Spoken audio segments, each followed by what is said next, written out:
भ्रष्टाचार का सबसे बड़ा सरगना भारत की राजनीति में है तो शरद पवार है। भ्रष्टाचार को संस्थागत करने का काम, इंस्टीट्यूशनलाइज करने का काम अगर किसी ने किया तो शरद पवार आपने किया है। मैं डंके की चोट पर कह कर एक एक कार्यकर्ता कमल को समर्पित हो।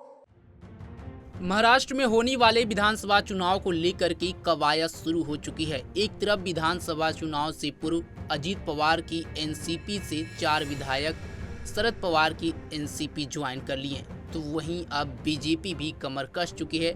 आज पुणे में अमित शाह की रैली हुई, जहां पर उन्होंने शरद पवार पर बड़ा हमला बोला है। उन्होंने कहा कि अगर भारतीय राजनीति में भ्रष्टाचार का सबसे बड़ा कोई सरगना है तो वह शरद पवार हैं।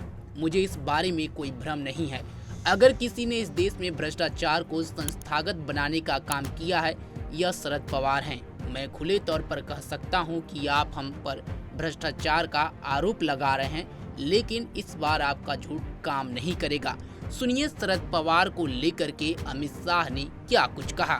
भ्रष्टाचार की बातें कर रहे हैं। भ्रष्टाचार का सबसे बड़ा सरगना भारत की राजनीति में है तो शरद पवार है। इसमें मेरे मन में कोई कंफ्यूजन नहीं। आप क्या आरोप कर रहे हो हम पर?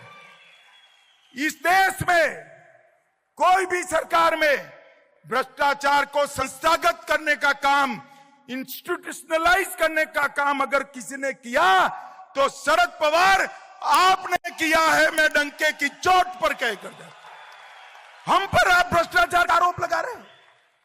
और इस बार शरद पवार जी, मेरा ये बापट सभागृह में बैठा हुआ कार्यकर्ता ढंग से जान गया है आपके झूठ नहीं चलेंगे। मैं बता कर जाता हूं। चलेंगे क्या? अरे जोर से बोलो, चलेंगे क्या? चलेंगे क्या?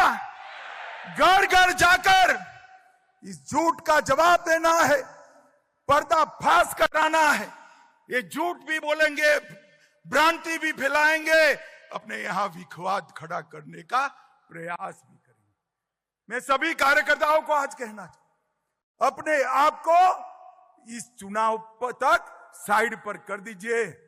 अपनी जगह कमल के हित को केंद्र में ला दीजिए। एक एक कार्यकर्ता कमल को समर्पित हो। एक एक कार्यकर्ता कमल को जिताने के लिए परिश्रम की पराकाष्ठा करे और एक एक कार्यकर्ता अपने साथी को जिताने के लिए भाजपा से भी ज्यादा परिश्रम करे। वहीं आपको बता दें कि महाराष्ट्र में जिस तरह से माहौल बन रहा है और बीते लोकसभा चुनाव में जिस तरह से एनडीए को झटका लगा है, उसके बाद पार्टी संगठन में बदलाव की कोशिश भी कर रही है। लेकिन कहीं न कहीं विधानसभा चुनाव से पूर्व अजीत पवार के गुट की एनसीपी से जो 4 विधायक शरद पवार गुट में चले गए, इससे कहीं न कहीं महाराष्ट्र के पॉलिटिक्स में एनडीए को नुकसान होता कहीं न कहीं दिख रहा है। खैर, वो तो विधानसभा चुनाव में ही पता चलेगा कि महाराष्ट्र में अब की बार किसकी सरकार बनेगी।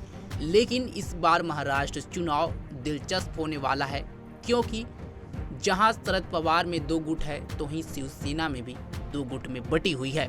इस पूरे खबर पर आपकी क्या राय है, कमेंट बॉक्स में हमें जरूर बताएं। तमाम खबरों के लिए जुड़े रहे हमारे साथ और देखते रहें पंजाबकेसरी.com। धन्यवाद।